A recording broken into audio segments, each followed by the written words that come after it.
Ang ganda ng view.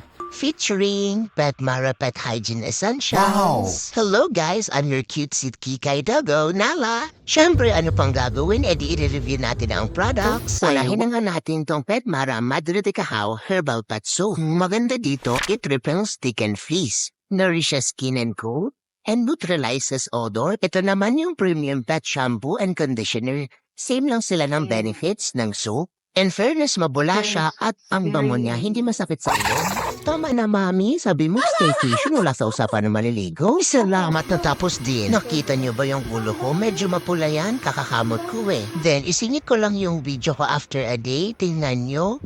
Kung wala yung mga pula-pula dyan sa ulo ko. To complete our OOTD, magpapabango tayo nitong Pet Mara Luxury Pet Cologne. In fairness, mabango siya. And here's our final look back. Gandang Pet Mara.